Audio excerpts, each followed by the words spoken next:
तो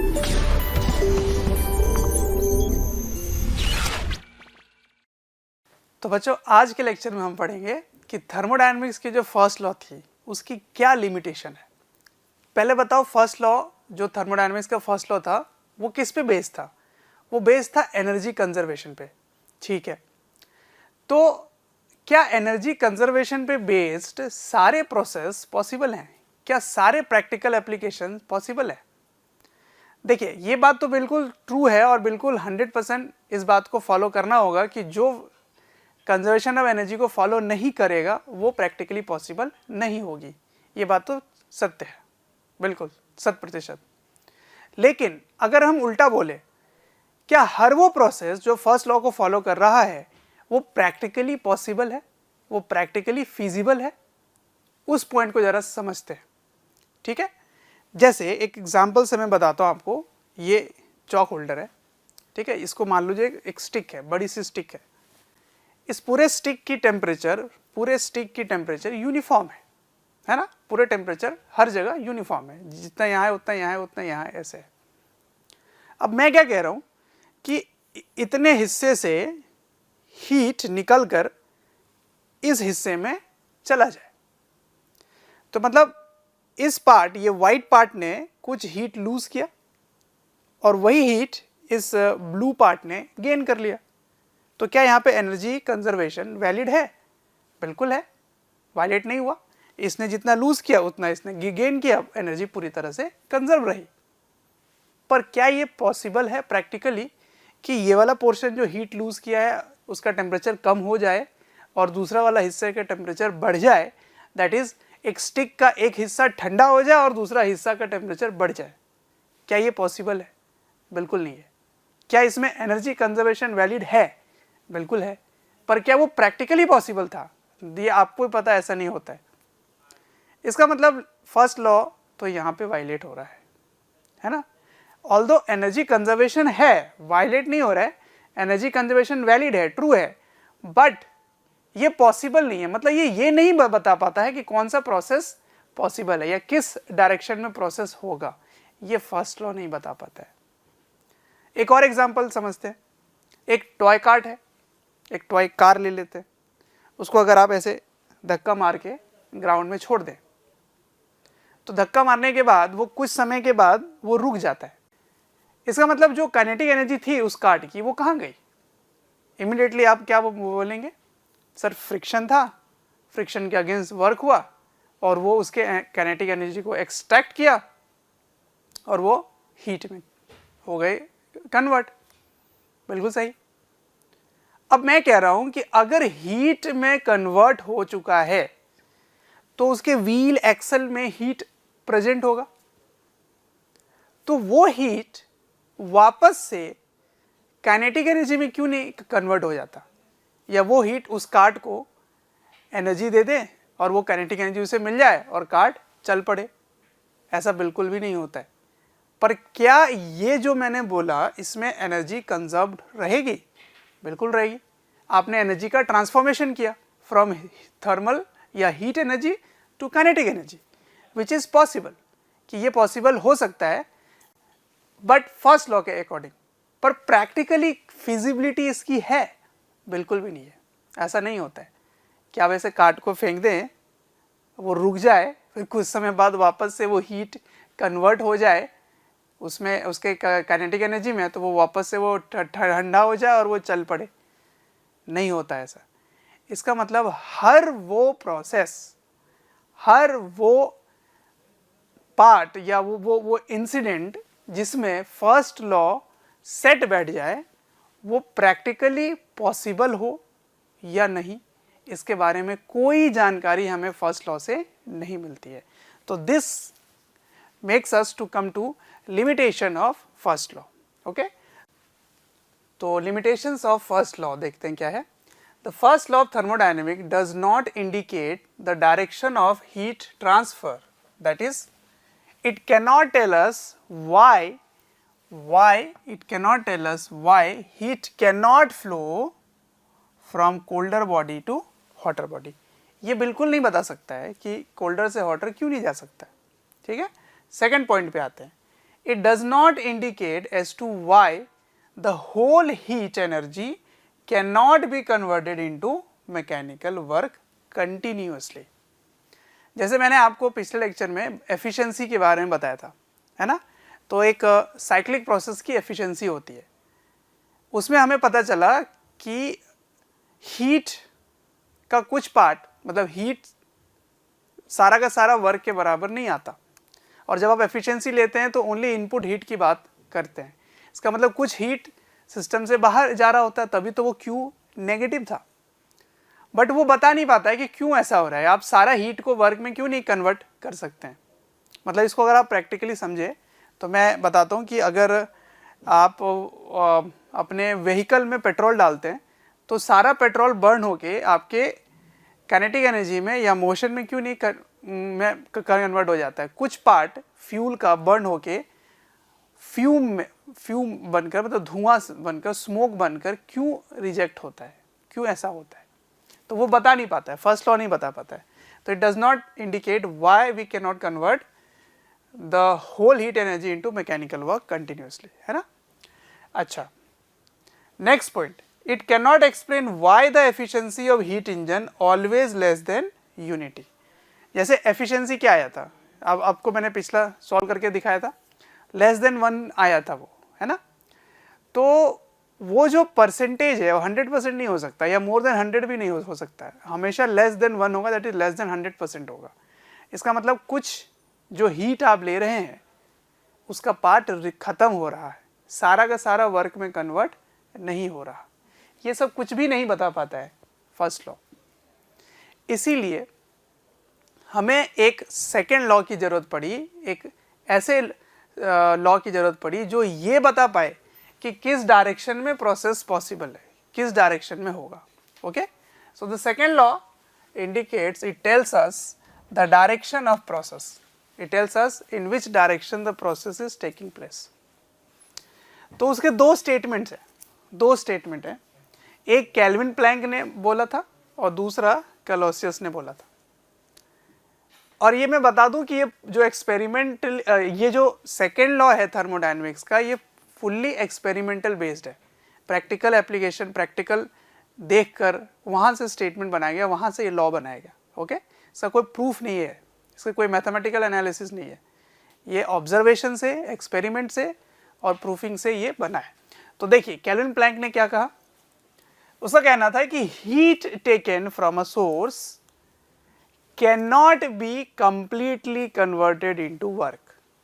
देखो यहाँ पता चला कि सारा नहीं हो सकता, तो उसने नियम बना दिया कि हाँ भाई साहब, यही रूल है कि जो हीट आप सोर्स से लेंगे उसका सारा का सारा आप वर्क में कन्वर्ट नहीं कर सकते। इसका मतलब कुछ पार्ट जरूर रिजेक्ट करना पड़ेगा टू अ कोल्डर बॉडी, जिसका टेक्निकल नाम देंगे सिंक।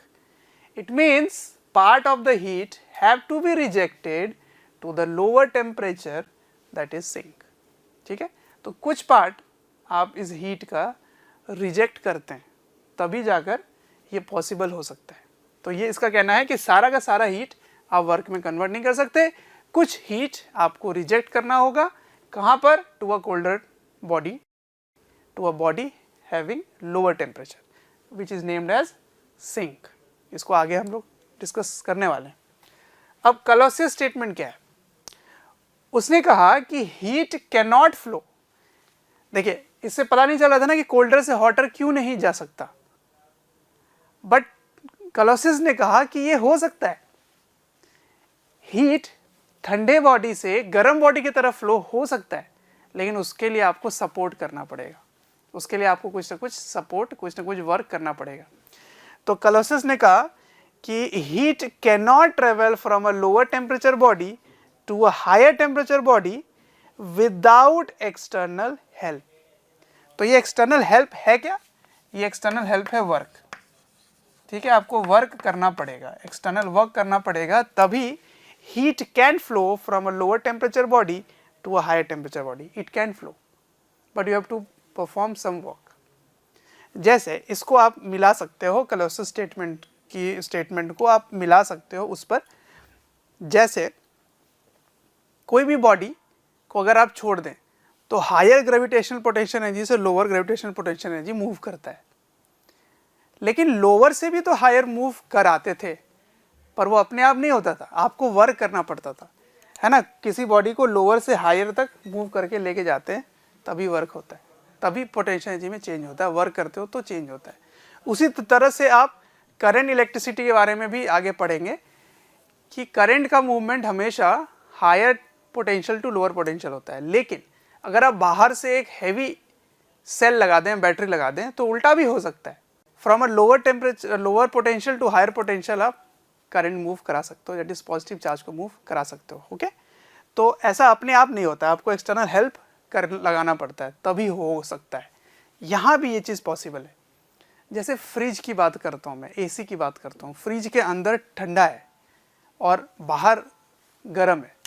आप जैसे ही फ्रिज के अंदर एक गर्म चीज़ रखते हो, बाहर से फल सब्जियाँ खरीद के लाए, तो वो गर्म से ही हीट को बाहर नहीं, ठंडा कोल्ड चैम्बर से ही हीट को बाहर निकाल रहा होता है। ऑल्दो उसकी टेम्परेचर कम है, पर फिर भी वहीं से हीट एक्सट्रैक्ट कर रहा होता है। तो अपने आप तो होता नहीं है, वो बिजली की जो इलेक्ट्रिकल एनर्जी है वो वर्क परफॉर्म करता है और उससे ये चीज़ पॉसिबल होता है, अपने आप नहीं होता है ये।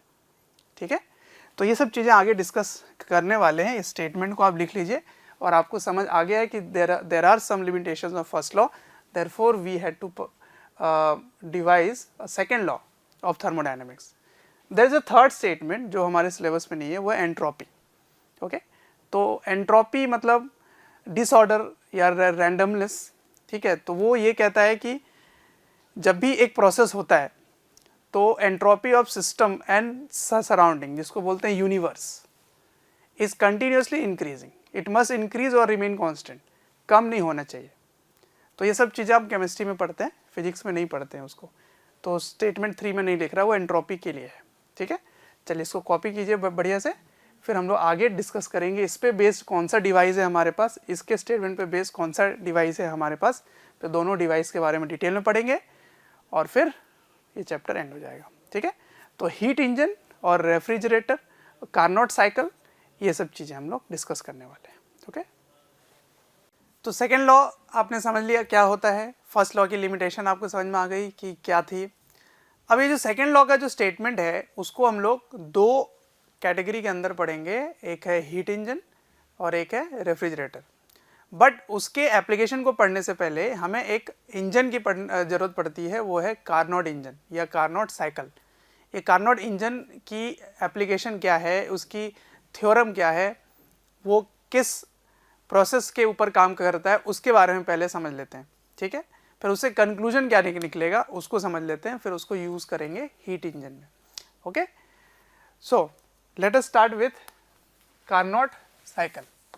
ठीक है, या कार्नोट इंजन, कार्नोट इंजन बोल सकते हो, कार्नोट साइकिल बोल सकते हो। ठीक है, ये साइकिल भी कह सकते हो। अब सुनिए, ये जो कार्नोट इंजन है ये बेस्ड होता है साइक्लिक प्रोसेस पे, साइक्लिक प्रोसेस पे बेस्ड होता है। और साइक्लिक प्रोसेस में कौन कौन से प्रोसेस इन्वॉल्व है वो मैं बताता हूँ आपको। देखिए, मैं सीधा ग्राफ से समझाता हूँ। ओके, पीवी ग्राफ ले रहे हैं, पीवी। अब ये जो पीवी ग्राफ है इसमें जो प्रोसेस इन्वॉल्व है वो है आइसोथर्मल एक्सपेंशन। ठीक है, सबसे पहले आइसोथर्मल एक्सपेंशन होता है, तो ए से बी तक आइसोथर्मली एक्सपेंड करता है। फिर एडियाबैटिक एक्सपेंशन होती है, बी से सी तक एडियाबैटिक एक्सपेंशन होती है। और फिर क्या होता है, आइसोथर्मल कंप्रेशन, अब वॉल्यूम कम हो रहा होता है। सी से डी तक क्या होता है, isothermal compression. And then again from D to A it is adiabatic compression. ठीक है, ये एडियाबैटिक कंप्रेशन होता है। तो क्या क्या हुआ, ए से B, A to B is isothermal expansion, isothermal expansion, and then from B to C is adiabatic expansion, short में लिख लेता हूँ इसे, ठीक है। अब C2D क्या होगा, C2D क्या होने वाला है, C2D अब वॉल्यूम कम हो रहा है देखो, है ना, तो ये आइसोथर्मली वॉल्यूम कम किया जा रहा है, तो इसको बोलेंगे आइसोथर्मल कंप्रेशन। अब ये आपके दिमाग में डाउट नहीं आना चाहिए कि सर ये कैसे पता चल रहा है कि ये आइसोथर्मल या एडियाबेटिक है। एक्चुअली में हम ये प्रोसेस कर रहे हैं, है ना, ये आइसोथर्मली एक्सपेंड कर रहे हैं, फिर इसको एडियाबेटिकली एक्सपेंड कर रहे हैं, तो ये इसका जो स्लोप है वो इससे ज़्यादा है, इसलिए वो थोड़ा और नीचे आया, ठीक है, यहाँ से और नीचे आया। मतलब आप शुरू में इस तरह से वॉल्यूम एक्सपेंड किए, फिर यहाँ से यहाँ तक वॉल्यूम का ही एक्सपेंशन हो रहा है, तो इस जगह वॉल्यूम का चेंज, प्रेशर का चेंज इनिशियली और फाइनली डिफरेंट है। मतलब यहाँ पे आइसोथर्मली प्रेशर का चेंज हो रहा है तो कुछ और आ रहा है, और यहाँ पे एडियाबेटिकली प्रेशर का चेंज हो रहा है तो ज़्यादा आ रहा है, ठीक है। तो इसीलिए वो जहाँ ख़त्म हुआ वहीं से एडियाबेटिक चालू कर रहे हो, तो इस टाइप का ही ग्राफ बनने वाला है, ओके। तो this is isothermal compression, and then from D to A it is adiabatic compression,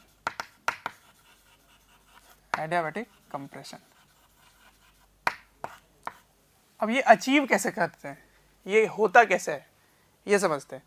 तो देखिए इसमें दो यहाँ पर स्टैंड होता है, एक ये कहलाता है सोर्स के नाम से, which is at higher temperature, ठीक है, this is eight T1 temperature पर है, दिस इज हायर टेम्परेचर। फिर यहाँ पर एक इंसुलेटेड स्टैंड होता है, okay, this is an insulated pad, ये है इंसुलेटेड स्टैंड या पैड बोल सकते हो। And then we have a cold और अ लोअर चैम्बर और a lower temperature body which is called sink.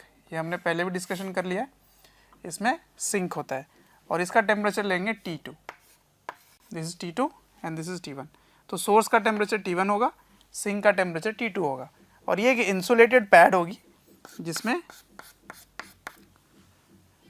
कोई मतलब टेम्परेचर की बात यहाँ पे नहीं हो रही है, ठीक है। अब समझिए ध्यान से, इस जगह पे पिस्टन रखते हैं, ऐसे पिस्टन यहाँ पे रखा जाता है, और इस पिस्टन में गैस होता है, आइडियल गैस, इसमें आइडियल गैस होती है।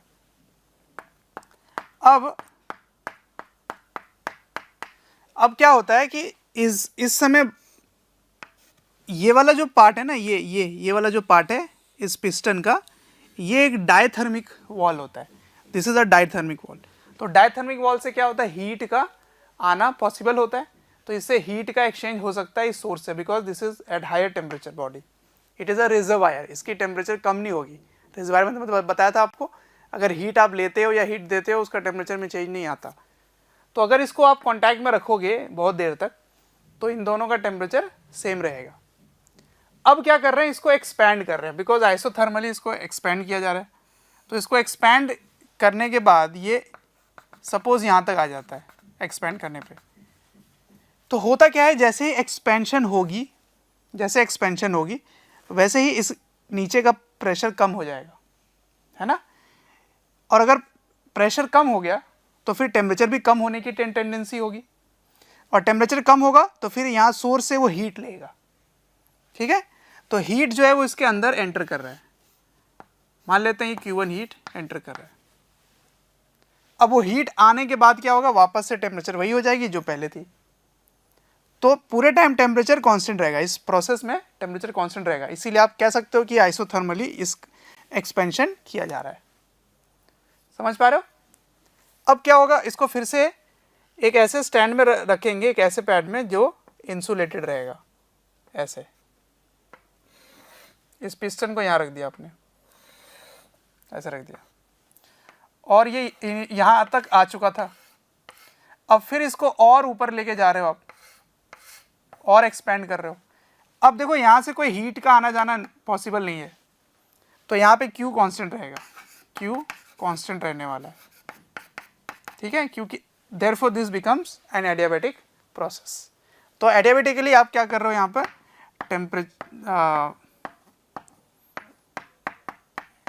एडियाबेटिकली यहाँ पर एक्सपेंशन कर रहे हो। तो जब एक्सपेंशन कर रहे हो तो टेम्परेचर में यहाँ पे चेंज हो जाएगा। तो अगर यहाँ पे इनिशियल टेम्परेचर T1 था, अब यहाँ पे टेम्परेचर चेंज हो जाएगी, ठीक है, क्योंकि ये एडियाबेटिक है, बट हीट में कोई चेंज नहीं आएगा। क्लियर?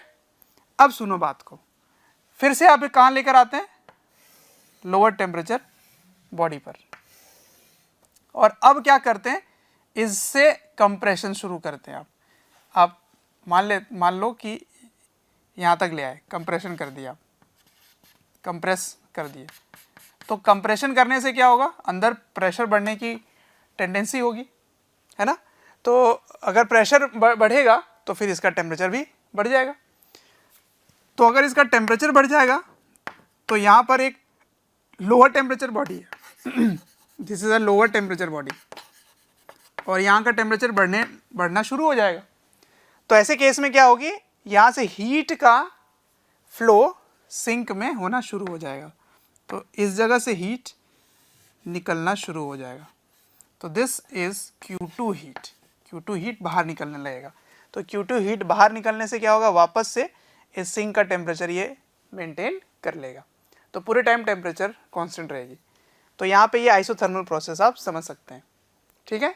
तो आइसोथर्मली इसको आप कंप्रेस कर रहे हो, आइसोथर्मली कंप्रेस कर रहे हो। तो पहले यहाँ था, इस जगह से यहाँ आ गया नीचे, तो कंप्रेशन हो चुका है, ओके। फिर आप क्या करेंगे, कहाँ से कहाँ गए आप, यहाँ से यहाँ गए, फिर यहाँ से यहाँ गए। अब वापस आप आओगे तो इस जगह से इस जगह आओगे, तो फिर से ये एडियाबेटिक कंडीशन हो गया, हीट का कोई एक्सचेंज नहीं हो सकता।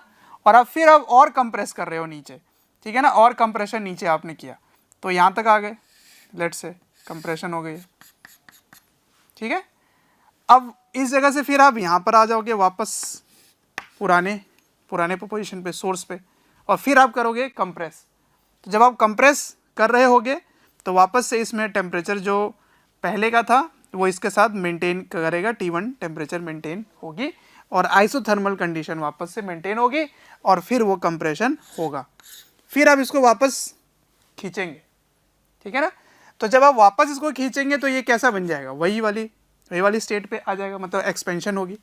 यहाँ आने के बाद एक्सपेंशन होगी, यहाँ आने के बाद कंप्रेशन होगी, ठीक है। तो यहाँ पे मान लो, यहाँ पे मैं फर्दर कंप्रेस नहीं कर रहा हूँ, इसको आप भूल जाओ, इसको मैं फर्दर कंप्रेस नहीं कर रहा। यहाँ से आने के बाद इसको वापस से एक्सपेंड कर रहा हूँ, मैं एक्सपेंड कर रहा हूँ। तो जब मैं एक्सपेंड करूँगा तो इसकी जो टेम्परेचर है वो कम होगी, और इनफैक्ट वहाँ से वो कम होकर ही आया था, तो वापस से हीट ये गेन करने लगेगा, फिर टेम्परेचर T1 मेंटेन हो जाएगी, फिर से वही प्रोसेस स्टार्ट हो जाएगा। तो फिर से आप यहाँ जाओगे, फिर यहाँ जाओगे, फिर यहाँ आओगे, फिर यहाँ जाओगे, ऐसा होता रहेगा। तो ये एक साइक्लिक प्रोसेस अचीव हो जाता है। तो साइक्लिक प्रोसेस में जहाँ पर पहले आप आइसोथर्मली एक्सपेंड करें, फिर आप एडियाबेटिकली एक्सपेंड करें, फिर आप आइसोथर्मली कंप्रेस करें, फिर एडियाबेटिकली कंप्रेस करके वापस अगर वहीं आ जाते हो आप, तो ये कहलाता है एक कार्नोट साइकिल, जिसमें isothermal then adiabatic, isothermal then adiabatic process हो। तो that is an Carnot engine or a Carnot cycle in which all these four processes are involved and it forms a cyclic process, ठीक है। तो इससे हमें conclusion क्या मिला कि ये एक आइसोथर्मल है और इसमें हीट एंटर करता है, यहाँ पे हीट एंटर कर रहा है, ओके, Q1 हीट एंटर कर रहा है, इस जगह में Q0 है और इससे हीट बाहर निकल रही है ना, इससे हीट बाहर निकल रही है Q2, and then again here Q is 0, ठीक है। तो अगर यहाँ का टेम्परेचर T1 है तो क्या मैं कह सकता हूँ कि यहाँ का भी टेम्परेचर T1 होगा, बिकॉज ये आइसोथर्मली ये काम किया जा रहा है ना। और क्योंकि आप यहाँ पे एडियाबेटिकली आप चेंज किए, एक्सपेंड किए, तो टेम्परेचर में चेंज आ गया, तो इस जगह का टेम्परेचर मान लेते हैं T2 हो चुका है, ठीक है। तो फिर इस जगह का भी T2 ही रहेगा, ठीक है। अब वापस, क्योंकि ये आइसोथर्मल प्रोसेस है, समझ रहे हो, तो आइसोथर्मल प्रोसेस में टेम्परेचर सेम रहेगा। ओके, तो ये हो गई बात, और T2 से वापस T1 में आ गए। डन। क्यों? क्योंकि यहाँ पे एडियाबेटिक हो रहा है, तो एडियाबेटिक होगा तो वापस से टेम्परेचर चेंज हो जाएगी, ठीक है ना। तो ऐसे टेम्परेचर में चेंजेस होते हैं, ठीक है। अब सुनो बात को समझते हैं। अगर टेम्परेचर की मैं बात करूँ, टेम्परेचर T1 T2 ना लेकर, मान लो आपको ये लग रहा है कि ये सोर्स का टेम्परेचर कैसे हो गया और इसका सिंक का टेम्परेचर इसके पास कैसे हो गया, चलो मैं वो नहीं लेता, उसको मैं टेम्परेचर A ले लेता हूँ। तो क्या यहाँ भी टेम्परेचर A होगा? यहाँ का टेम्परेचर C ले लेता हूँ, ठीक है, ताकि कंफ्यूजन ना हो। C हो गया, और यहाँ का टेम्परेचर भी C होगा, बिकॉज दिस इज आइसोथर्मल, ठीक है। तो ये हो गया अपना वापस, okay, TA TA TC TC, ठीक है ना, वो बोल सकते हैं इस तरह से, ठीक है, क्योंकि आइसोथर्मल प्रोसेस है। अब सुनो बात मेरी, मैं इसकी एफिशिएंसी कैलकुलेट करना चाहता हूँ, एफिशिएंसी। तो एफिशिएंसी के बारे में मैंने आपको क्या सिखाया था? Efficiency of a cyclic process, efficiency of cyclic process. तो this is a Carnot engine, तो Carnot engine is a cyclic process. इसमें क्या बोल सकते हैं आप? एफिशिएंसी क्या होगा? 1 माइनस, एफिशिएंसी होगा work done divided by heat supplied.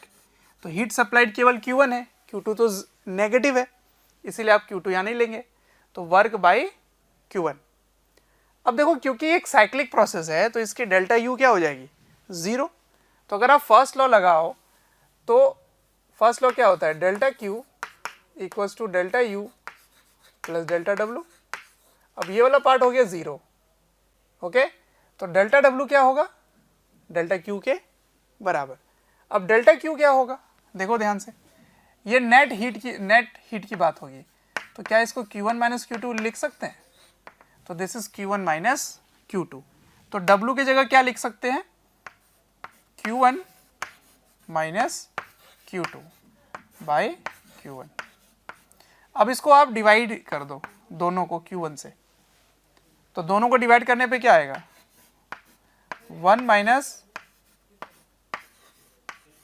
Q2 by Q1, ये इसकी एफिशिएंसी हो गई। लेकिन वेट, Q2 और Q1 जो है, इसकी जो वैल्यू है ये मैं यहां से रिप्लेस कर सकता हूं, कुछ तो कर सकता हूं रिप्लेस। क्या? देखिए, Q1 की वैल्यू क्या लिखेंगे? Q1 की वैल्यू क्या लिखेंगे? देखिए ध्यान से, Q1 can be written as, कैसा प्रोसेस है बच्चों? ये एक आइसोथर्मल प्रोसेस है। मैंने आइसोथर्मल में बताया था कि Q क्या होता है? जो वर्क होता है, और वर्क की वैल्यू क्या होगी यहाँ पर? तो वर्क की वैल्यू होगी nRTA लिख लेते हैं, चलो, एक्चुअली वो T1 ही आ जाएगा वहाँ पर, TA इंटू लॉग, किसका वॉल्यूम लिखेंगे? Final volume VB by VA, ठीक है। सिमिलरली Q2 क्या लिख सकते हैं? nRT इस जगह का TC जो कि T2 होने वाला है, इंटू लॉग, अब देखो फाइनल वॉल्यूम जो है वो कम है इनिशियल वॉल्यूम से, VD बाई VC। तो इसमें एक नेगेटिव है, ये एक नेगेटिव है, और Q2 नेगेटिव ही था, है ना, ये एक नेगेटिव है। तो क्योंकि देखो लॉग के अंदर अगर लेस देन 1 होती है ना वैल्यू, तो ये नेगेटिव होती है, तो this is a negative value.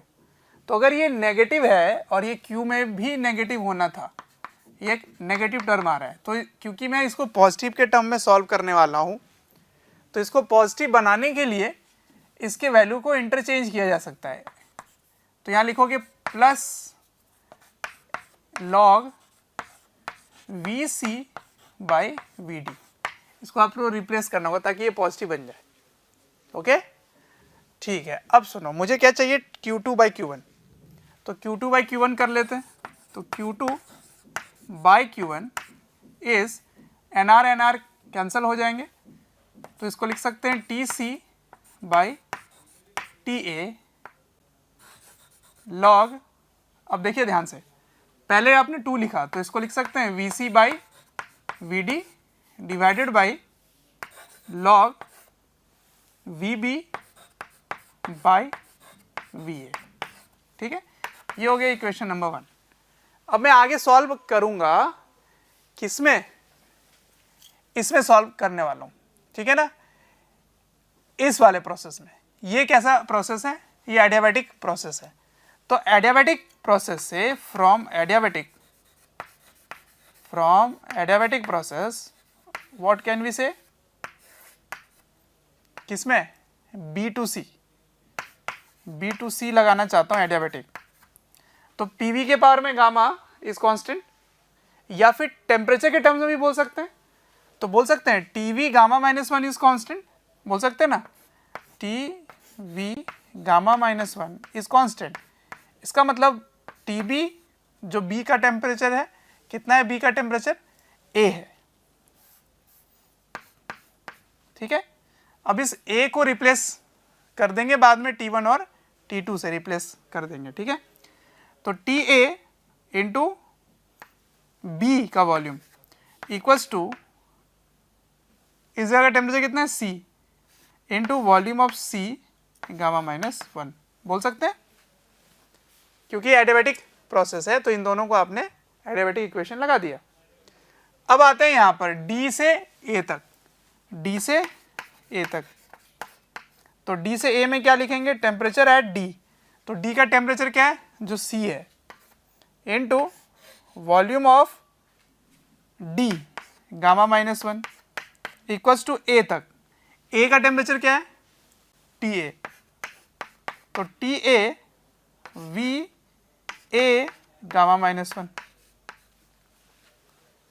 ठीक है, अब सुनो बात से बहुत ही बढ़िया से, अगर मैं यहां देखूं तो TA यहां भी है, TA यहां भी है, TC यहां भी है और TC यहां भी है।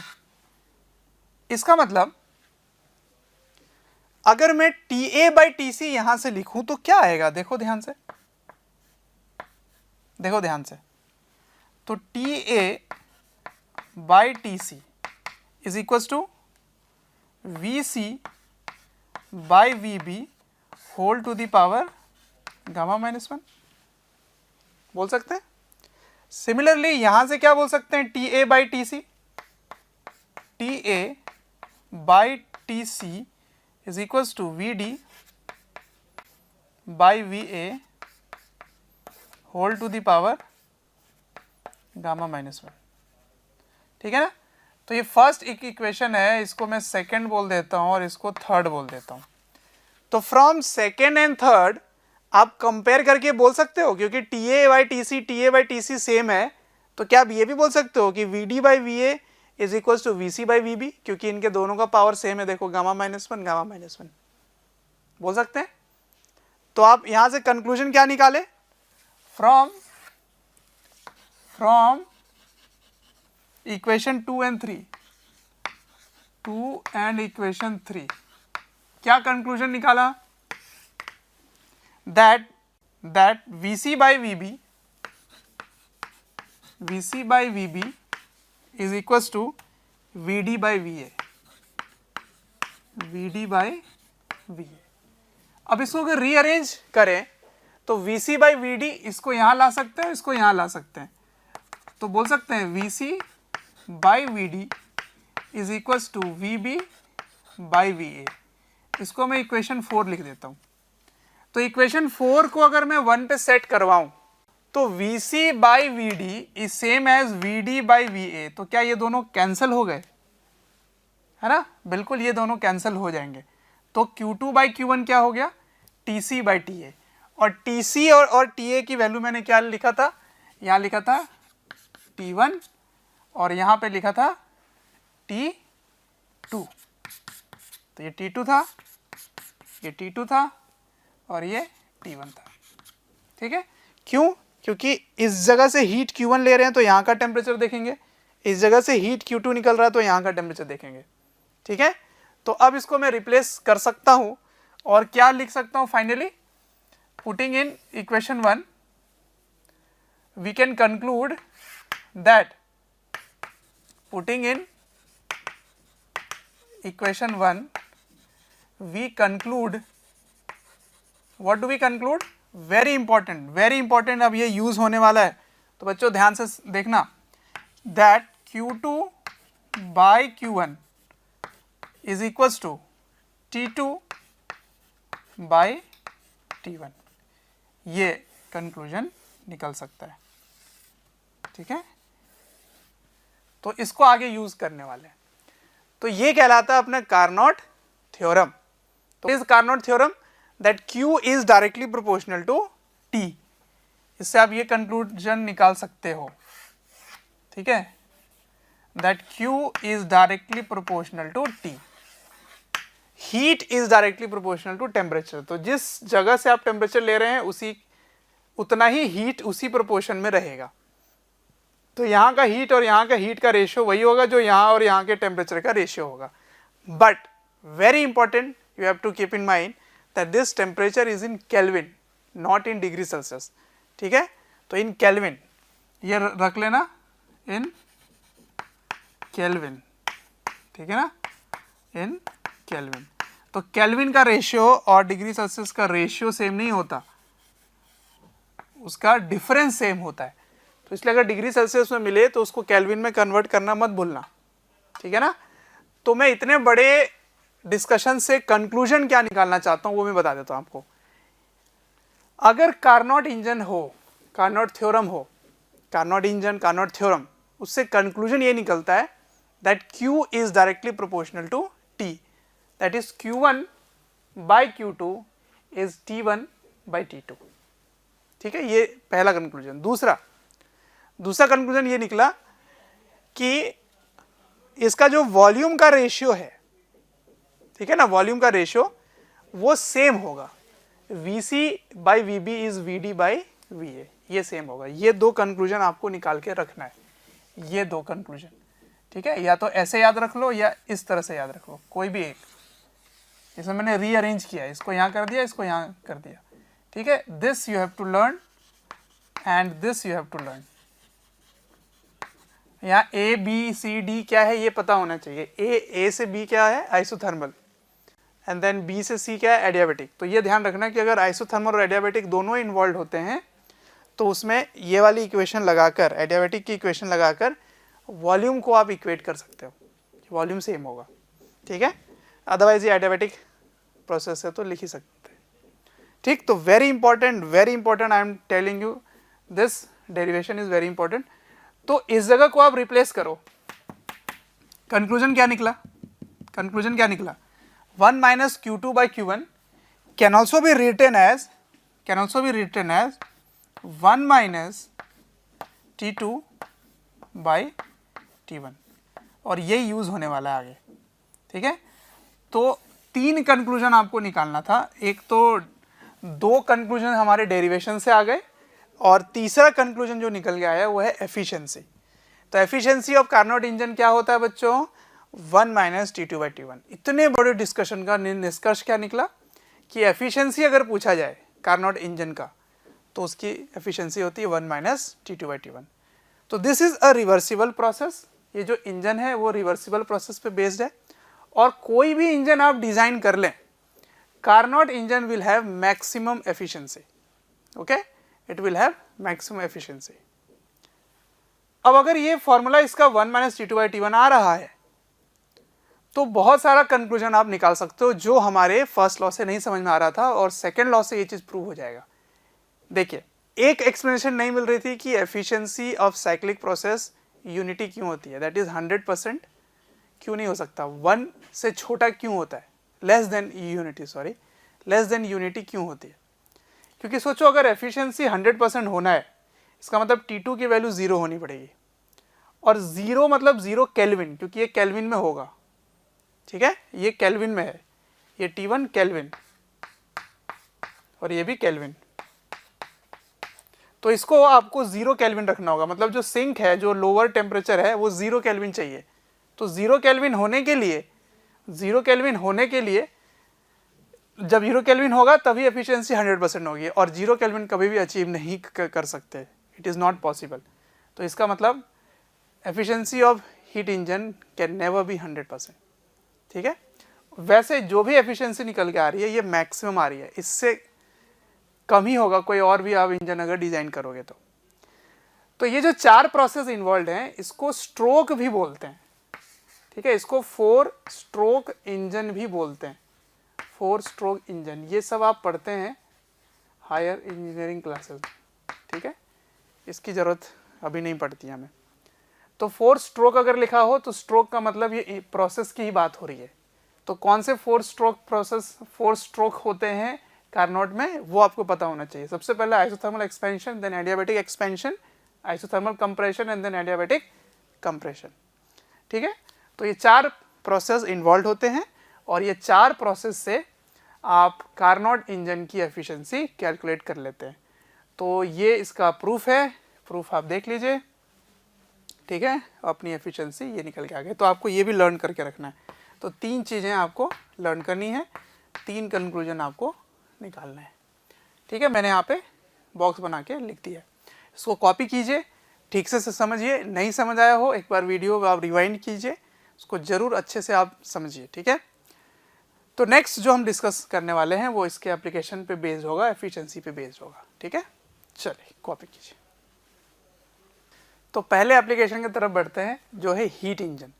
हीट इंजन कार्नोट थ्योरम पे ही बेस्ड होगा, जो कार्नोट थ्योरम हमने पिछले अभी पढ़ा उसी पे बेस्ड होगा। अब ये काम कैसे करता है देखिए, एक सोर्स है, सोर्स वही अपना जहाँ से हॉटर, ये हायर टेम्परेचर बॉडी होता है, this is a higher temperature body. ठीक है, इसकी टेम्परेचर ले लेते हैं T1 केल्विन।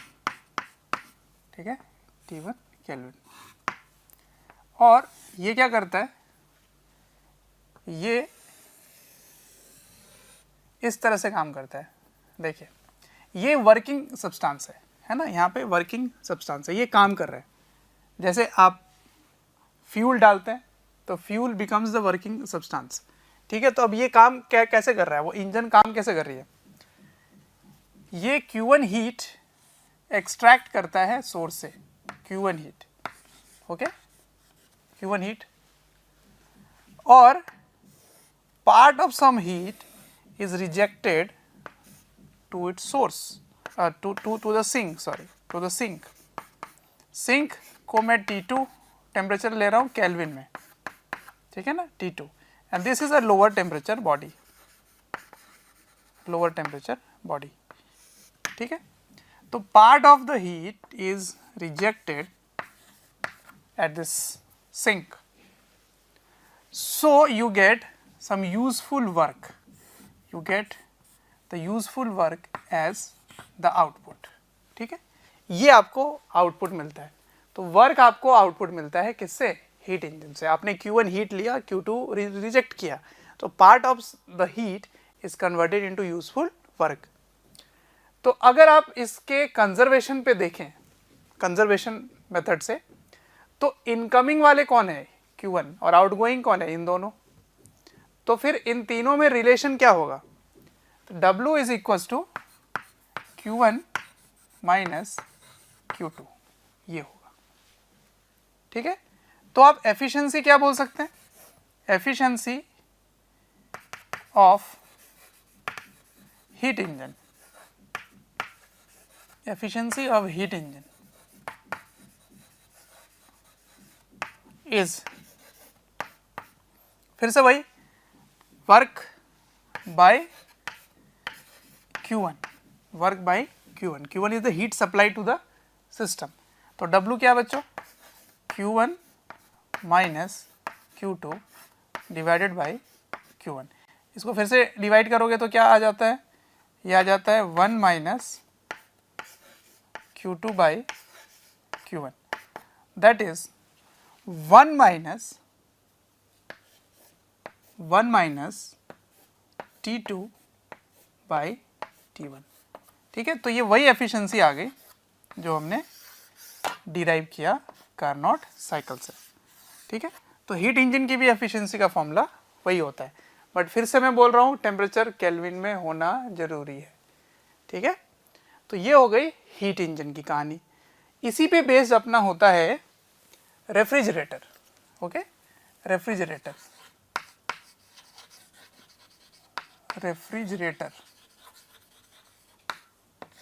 जो अपना फ्रिज है वो भी ऐसे ही काम करता है। क्या उसका लेकिन काम है, जरा देखना ध्यान से।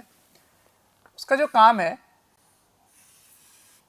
वो, अब जो हायर टेम्परेचर बॉडी है वो कौन है, वो आपका एटमॉस्फेयर हो गया, या रूम की जो सराउंडिंग है वो हो गई। तो इसको higher temperature body, that is atmosphere बोल सकते हो, एटमॉस्फेयर हो गया ये। और टेम्परेचर क्या है इसमें, T1, फिर से वही केल्विन में, ठीक है।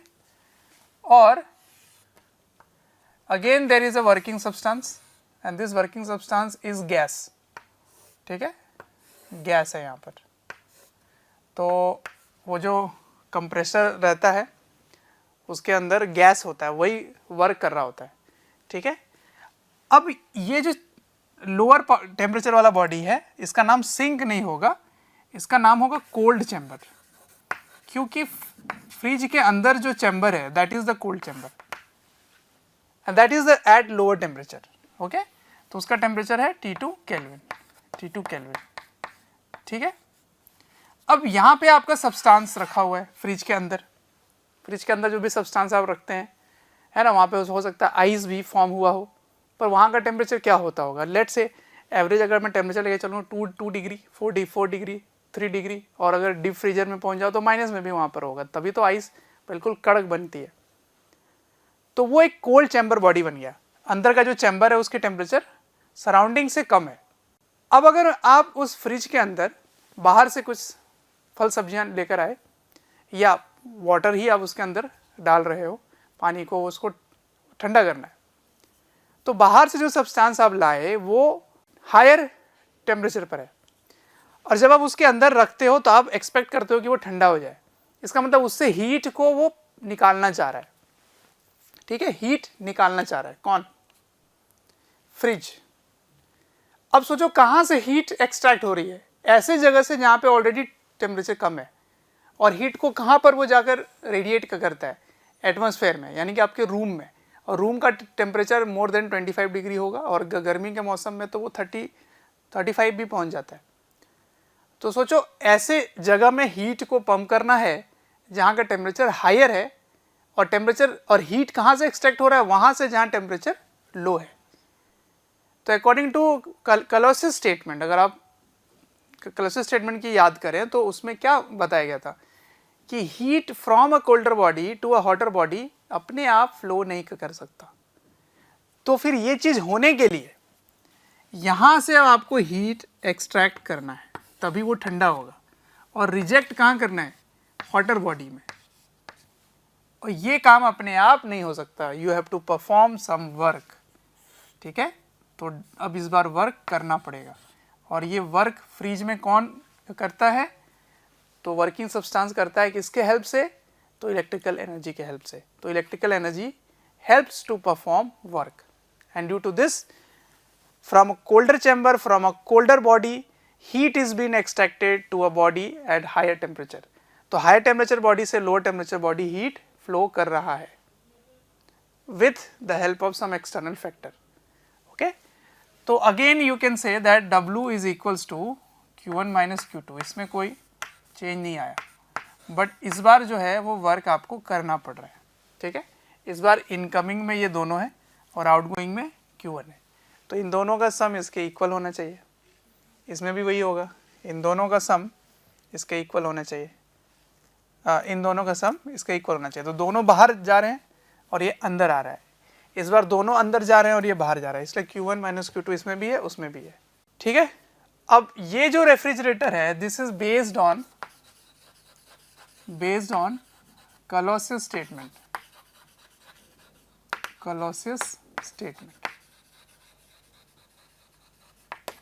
ठीक है। और हीट इंजन जो है वो बेस्ड है केल्विन प्लैंक स्टेटमेंट पे, okay. Based on Kelvin Planck statement. Kelvin Planck में क्या बताया गया था कि जो भी हीट आप सोर्स से लेंगे 100% पूरा आप वर्क में कन्वर्ट नहीं कर सकते। Part of the heat has to be rejected to a lower temperature, that is called sink. तो heat engine is based on Kelvin Planck statement.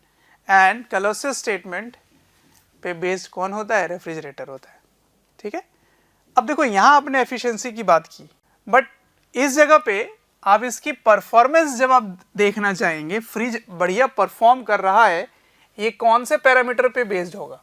कौन सा पैरामीटर आपको जज करने में हेल्प करेगा कि हाँ फ्रिज ने बढ़िया परफॉर्मेंस दिया? वो इस पर बेस्ड होगा कि जब आपने फ्रिज में पानी का बॉटल रखा तो कितनी जल्दी वो ठंडा हो गया। उस पर आप बोलोगे ना हाँ ये फ्रिज बढ़िया काम कर रहा है, उसकी परफॉर्मेंस अच्छी है ना। तो इस पर परफॉर्मेंस की बात होती है, इसीलिए यहाँ एक टर्म डिफाइन करते हैं, कोएफिशिएंट ऑफ परफॉर्मेंस। तो coefficient of performance is denoted by beta. Beta is coefficient of performance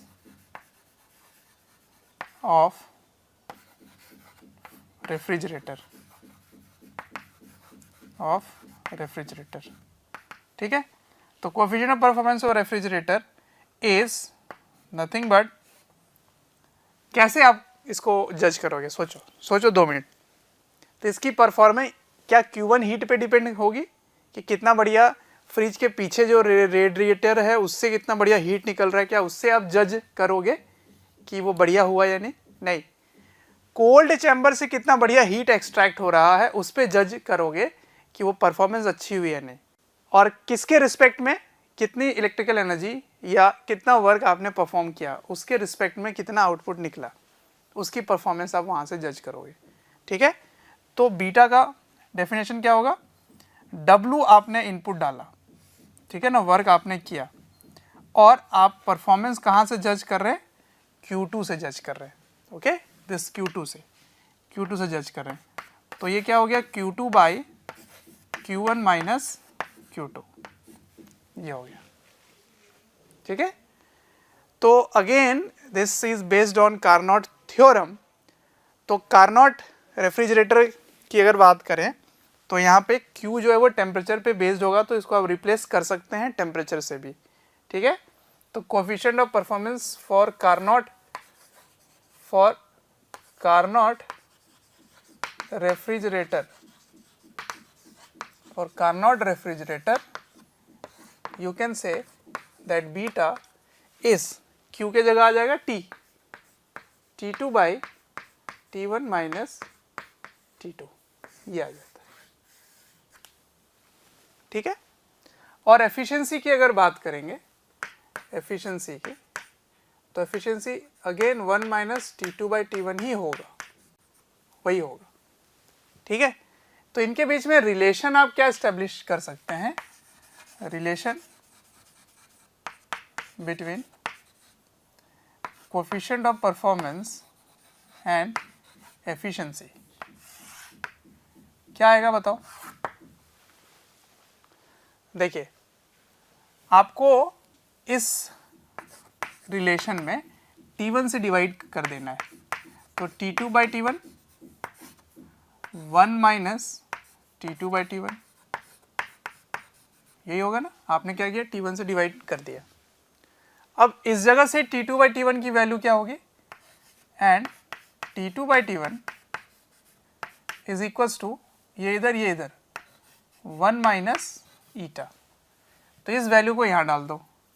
therefore beta is equals to T2 by T1 की जगह क्या आ गया? 1 माइनस ईटा, ये आ गया, और 1 माइनस 1 प्लस ईटा, यानी -1 और +1 कैंसिल हो गए, तो ये रिलेशन आ गई। ठीक है, तो ये भी एक छोटा सा फॉर्मूला है जिसको आपको याद रखना होता है। कभी कभी आपसे तीसरा भी पूछ देते हैं, जो कि मैं आपको बता दूं, हीट पंप।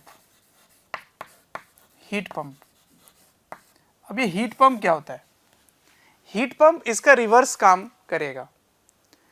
मतलब हीट पंप एक तरह का ब्लोअर हो गया या हीटर हो गया आपके रूम का।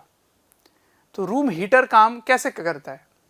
आपके रूम के अंदर हीट को पंप करता है। कहाँ से हीट? एयर कहाँ से ला रहा है? तो एटमॉस्फेयर से ला रहा है। और इस बार atmosphere is at lower temperature, क्योंकि ठंडे का मौसम है, बाहर का टेम्परेचर कम है और रूम का टेम्परेचर ज़्यादा है, और हीट का फ्लो बाहर से अंदर कराना है उसको। एयर का फ्लो जो कि टेम्परेचर ज़्यादा है, मतलब आप एयर को फ्लो करा रहे हो और एयर में हीट आप डाल के करा रहे हो, बट एयर का फ्लो हो कहाँ से रहा है? हीट कहाँ से ला रहे हो आप? तो एयर का फ्लो हो रहा है from atmosphere to room, and atmosphere is at lower temperature and room is at higher temperature. So again in this process also the heat is flowing from a lower temperature body to a hotter temperature body, and for that you have to perform work, that is electrical energy helps in performing this. तो आप यही diagram इसमें भी बनाएंगे, but इस बार अंतर क्या रहेगा? छोटा सा अंतर रहेगा कि अब ये एटमॉस्फेयर नहीं होगा, अब ये हायर टेम्परेचर बॉडी हो जाएगा, higher temperature body, and this is again T1 Kelvin. ठीक है, देखिए बहुत ज़्यादा फर्क नहीं है, इसलिए मैं इसको जल्दी में बता दे रहा हूँ। और हीट आप ला कहाँ से रहे हो? एटमॉस्फेयर से, और जो एटमॉस्फेयर है that is at lower temperature T2 Kelvin, ठीक है, and this is at lower temperature, lower temperature पर है, और ये एक हाई टेम्परेचर है, ये आपका रूम हो सकता है, ठीक है। ये T1 केल्विन है, T1 केल्विन। फिर से आप Q2 यहाँ से एक्सट्रैक्ट करेंगे और Q1 यहाँ पे देंगे, और उसके लिए आपको W वर्क करना पड़ेगा, जिसकी वैल्यू Q1 माइनस Q2 होगी। लेकिन अगर इसकी परफॉर्मेंस आप जज करना चाहे, किसकी परफॉर्मेंस?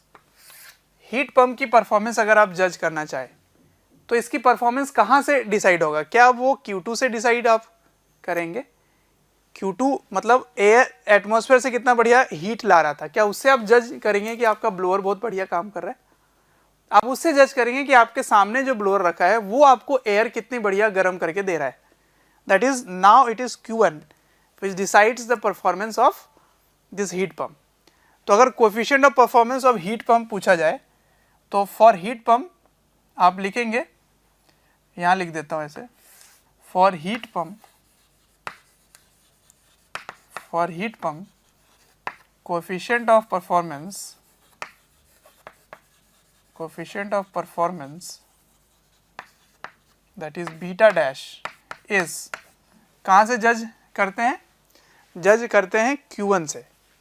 तो Q1 by W that is Q1 minus Q2, that is temperature को रिप्लेस कर दीजिए, टेम्परेचर को, तो टेम्परेचर रिप्लेस करेंगे तो क्या हो जाता है? ये T1 by T1 minus T2, ये हो जाता है आपका बीटा डैश,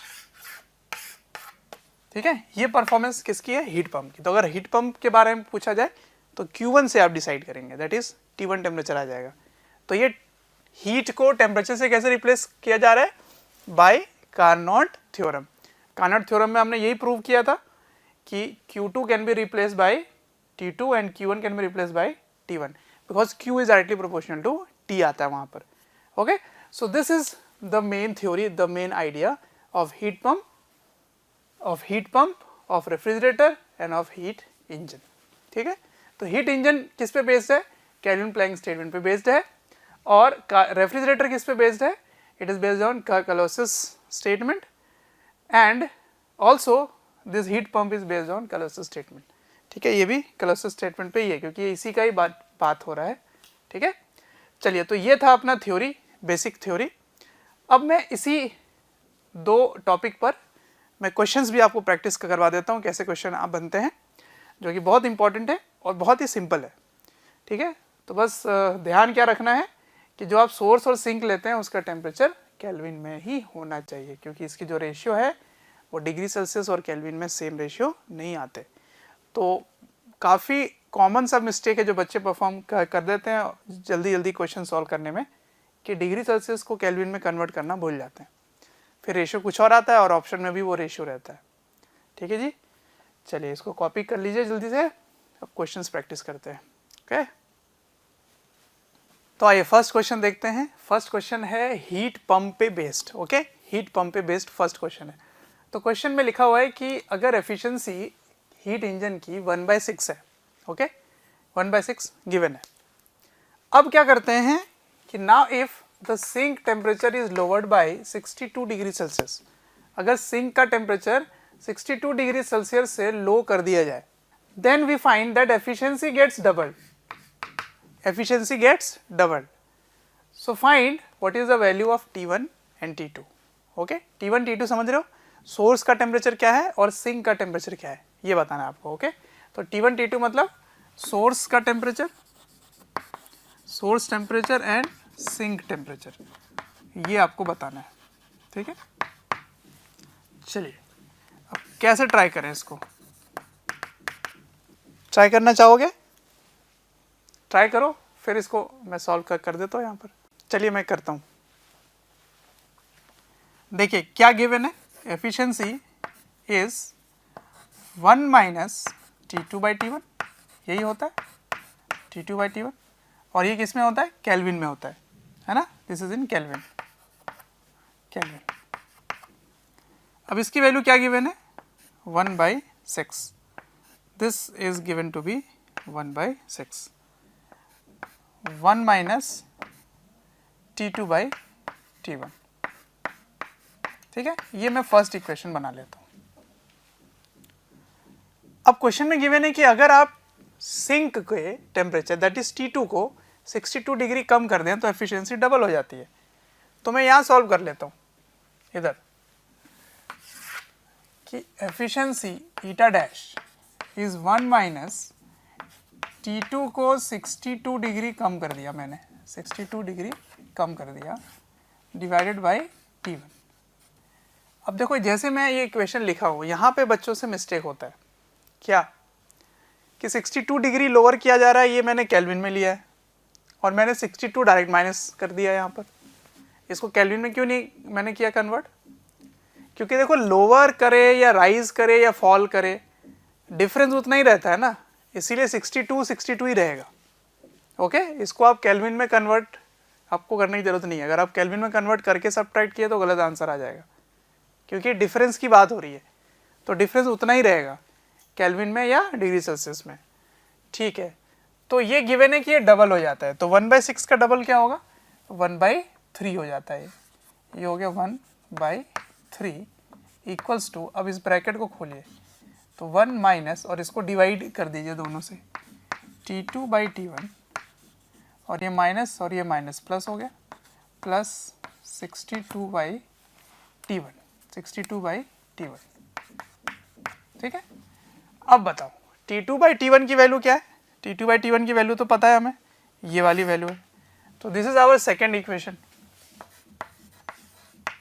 अच्छा, इसकी वैल्यू आप रिप्लेस कर दीजिए 1/6, तो 1/3 इक्वल्स टू 1/6 प्लस 62/T1, तो ये इधर आके सब्ट्रैक्ट हो जाता है, तो 1/3 माइनस 1/6 इज, ये इसका हाफ है ना, ये इसका हाफ है, तो हाफ ही आंसर आ जाएगा, 1/6 आ जाएगा आंसर। ठीक है, तो 1/6 इक्वल्स टू 62/T1, तो T1 is equals to 62 into 6। अब देखो जो आंसर मेरा आया वो आया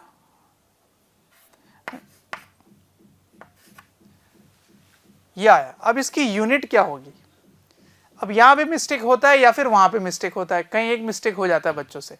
देखिए ये डिग्री सेल्सियस में है और आपने 62 ही लिया, और 62 डिग्री सेल्सियस में आपको डाउट होता है तो आप आंसर लिख देते हैं इतना डिग्री सेल्सियस, नहीं ये केल्विन ही है, ये जो आंसर आपका आ रहा है ये केल्विन ही आ रहा है। ओके, इतना केल्विन, तो T1 की वैल्यू क्या है, इतनी केल्विन, इतना केल्विन है। अब ये केल्विन में कैसे आया, ये कैसे हम बोल सकते हैं, वो आप ऐसे बोल सकते हो कि क्योंकि टेम्परेचर का डिफरेंस केल्विन और डिग्री सेल्सियस में सेम है, तो ये केल्विन बन चुका है ऑलरेडी, तो ये सारा केल्विन में ही सॉल्व हो रहा है, तो ये केल्विन में आंसर आएगा। ठीक है, तो ये हो गया केल्विन में। और बाद में आप क्या लिख सकते हैं, इस जगह से T2/T1 का रेशियो क्या आएगा, इसको माइनस करके आप लिख सकते हैं। देखिए क्या आएगा यहाँ पर, T1 आ गया तो T2 को आप ऐसे लिख सकते हैं, T2/T1 is 1 minus 1/6 that is 5/6। ठीक है, T1 you know it to be T372, ये इधर चला गया 5/6 इंटू 372। ठीक है, अब ये 6 से कैंसिल हो गया, तो 6 से कैंसिल करोगे तो 62 आएगा, तो 62 इंटू 5 इतना केल्विन। ठीक है, ये आ गया आपका T2। तो ये केल्विन है और ये 10 केल्विन है, ये 372 केल्विन, तो दोनों केल्विन में ही आंसर आएगा। ये T2 है और ये T1 है। ठीक है, तो कंफ्यूज बिल्कुल नहीं होना है। कन्फ्यूजन क्या होता है, सबसे पहले तो डिग्री सेल्सियस का कन्फ्यूजन होता है, और दूसरा जब डिग्री सेल्सियस में आप इसको केल्विन में कन्वर्ट कर दे तो ये मिस्टेक हो सकता है, और अगर इसको नहीं कन्वर्ट किया तो बाद में इसको डिग्री सेल्सियस ही आप गलत इंटरप्रेट कर लेते हैं। तो दोनों ही नहीं करना है, ये भी केल्विन में रहेगा, ये भी केल्विन में रहेगा। ऑलराइट, चलिए अब नेक्स्ट क्वेश्चन देखते हैं। एक रेफ्रिजरेटर पे देखते हैं क्वेश्चंस। आइए नेक्स्ट क्वेश्चन देखते हैं। A refrigerator is used to maintain 2 degree inside a chamber. ठीक है, if outside atmospheric temperature is 42 degrees Celsius and heat ejected is 200 joule per second from inside food, जो chamber के अंदर है उससे 200 joule per second energy eject होता है। ठीक है, then find how much electricity does it consume, तो कितनी बिजली वो कंज्यूम कर रहा है ये बताना है आपको। ठीक है, तो इसको कैसे सोचें, देखिए फ्रिज के बारे में जो आपको मैंने सिखाया था, उस फ्रिज में जो भी वेरिएबल्स थे उसकी वैल्यू लिखने आप सीख लो। ठीक है, अगर इसको मैं डायग्राम से बताऊं ऐसे, इस तरह से, तो क्या होने वाला है, यहाँ से हीट वो एक्सट्रैक्ट करता है Q2, Q1 इधर देता है, तो उसमें आपको वर्क करना पड़ता है। तो W इज इक्वल्स टू क्या होता है, Q1 माइनस Q2। ये अपना कोल्ड चैम्बर होता है, कोल्ड चैम्बर, और इसकी टेम्परेचर T2 होती है, और ये अपना क्या होता है, एटमॉस्फेयर, एटमॉस्फेयर, और इसका टेम्परेचर क्या होता है, T1। Okay, T1। अब T1, T2, Q1, Q2 इन सब की वैल्यू आपको सेट करनी है फ्रॉम गिवन कंडीशन। ठीक है, जरा इस बात को समझो कि how much electricity does it consume, इसका मतलब किस चीज़ की बात हो रही है, इसमें से कौन से वेरिएबल की कैलकुलेशन की बात हो रही है। जब तक ये समझोगे नहीं आप कैलकुलेट कैसे करोगे। तो देखो ये काम होने के लिए आपको वर्क करना पड़ेगा, तो वर्क करना पड़ेगा, तो मैंने आपको बताया था कि वो बिजली इलेक्ट्रिसिटी जो होता है वही कंज्यूम करता है, उसी से वर्क होता है, वही एनर्जी देता है जिससे वो परफॉर्मेंस होती है, और ये उल्टा काम हो रहा होता है। ओके, तो ये जो मैंने यहाँ पे लिखा W equals to Q1 minus Q2, तो ये वर्क जो है ना यही अपना इलेक्ट्रिकल एनर्जी है ना, इलेक्ट्रिकल वर्क है। तो पर सेकेंड कितना वर्क कर रहा है दैट इज आपको वॉट में आंसर देना है। ठीक है, चलिए अब इसको शुरू करते हैं। तो क्या क्या गिवन है, T1 देखिए, ये भी सोल्यूशन, T1 की वैल्यू क्या गिवन है, 2 डिग्री इनसाइड, इसका मतलब ये किस चीज़ की वैल्यू है, T2 है, और चैम्बर कितना है 42 डिग्री पे। तो सबसे पहले ये जो 42 है इसको 273 जोड़कर केल्विन में कन्वर्ट कर लीजिए, है ना। तो ये 3 2 5 7 4 11 2 1 3, तो 315 केल्विन हो गया। ओके, सिमिलरली T2 आप क्या लिखेंगे, 2 डिग्री सेल्सियस, तो 273 में आप जोड़ लीजिए तो क्या हो जाता है 275 केल्विन। अच्छा, अब ये 200 जूल पर सेकेंड कहाँ से एक्सट्रैक्ट किया जा रहा है, ये इनसाइड फूड से, मतलब ये कोल्ड चैम्बर से हीट एक्सट्रैक्ट हो रही है, इसका मतलब Q2 की वैल्यू गिवन था। तो Q2 is equal to 200 joule per second. ठीक है, ये हो गई बात। अब आपको कैलकुलेट क्या करना है, W, तो W क्या होता है Q1 माइनस Q2, इसका मतलब आपको Q1 की वैल्यू कैलकुलेट करनी पड़ेगी। ओके, तो Q1 by Q2, can I say it to be T1 by T2? Why? Because this is also based on Carnot theorem, है ना। तो आपको T1 और T2 दोनों ही पता है, तो यहाँ से आप Q2 निकाल लेंगे। तो चलो वैल्यू सब्स्टिट्यूट करते हैं। T1 क्या होगा 315 divided by 275, okay. And Q2 क्या है, Q2 is 200 joule per second. Joule per second को वॉट लिख सकते हैं, सही है। अब इसको सॉल्व करते हैं। तो 275 और 200, इसको 25 से कैंसिल किया जा सकता है। 25 11 जा एंड 25 8 जा, ठीक है। तो ये हो गया अपना Q1। अब आपको निकालना क्या था, निकालना क्या था W। W क्या होगा Q1 माइनस Q2, ठीक है। तो 315 इंटू 8 आप कर लेंगे तो आ जाता है 2520 बाई 11, ये हो गया अपना Q1। अब आ जाओ W यहाँ पे सॉल्व कर लेते हैं। W, तो W is equals to Q1 minus Q2, that is 2520 by 1 minus 200। तो ये हो जाता है आपका 11 2 या 22, 22 से माइनस करोगे तो लगभग ये इसका आंसर आ जाता है लगभग 29 वॉट, ठीक है। क्योंकि आप वर्क निकाल रहे हो तो, क्योंकि ये भी जूल पर सेकंड था, ये भी जूल पर सेकंड था, क्योंकि ये जूल पर सेकंड था इसलिए जूल पर सेकंड है, that is this is in what, therefore you can say this work is also in what. तो 29 वॉट, लगभग 29 वॉट इलेक्ट्रिकल एनर्जी कंज्यूम होगी, तब जाके 2 degree inside the chamber maintain रहेगा। समझ रहे बात। तो ये फ्रीज ऐसे मेंटेन रहेगा। मैं इसमें एक फील दिलाने की कोशिश करता हूँ कि देखिए एटमॉस्फेरिक टेम्परेचर क्या है 42 डिग्री सेल्सियस है। इसका मतलब बहुत गर्म है, मौसम बहुत गर्म है, माहौल बहुत गर्म है। तो 42 डिग्री अगर मौसम गर्म है तो फ्रिज 29 वॉट कंज्यूम कर रहा है बिजली। लेकिन अगर मौसम ठंडा रहे, ठंडे के मौसम में फ्रिज की बात अगर की जाए, जैसे मैं ले लेता हूँ कि सराउंडिंग का जो टेम्परेचर है इसको ठंडा कर लेते हैं, मौसम कितना ले लें 22 डिग्री सेल्सियस ले लेते हैं, ठीक है। तो let atmospheric temperature is 22 degree, ठीक है। मतलब रिलेटिवली थोड़ा ठंडा ले लेते हैं, अभी बहुत ही गर्म है। तो फिर T1 की वैल्यू क्या हो गई, T1 की वैल्यू हो गई 273 प्लस 22, तो 295 केल्विन, ठीक है। अब जरा देखो तो क्या आता है आंसर। 295 में वर्क क्या होगा, work again Q1 minus Q2, और Q1 की वैल्यू क्या हो जाएगी, Q1 की वैल्यू हो जाएगी, पहले T1 था 315 तो अब हो गया 215, तो 295 बाई 275 इंटू 200, यही रहेगा ना, बस ये चेंज हो जाएगा। 315 की जगह मैंने 295 ले लिया है ना, बस यही चेंज किया, माइनस 200। तो इसको सॉल्व करोगे अगेन ये कैंसिल हो जाएगा, तो ये आ जाता है 236011 माइनस 200।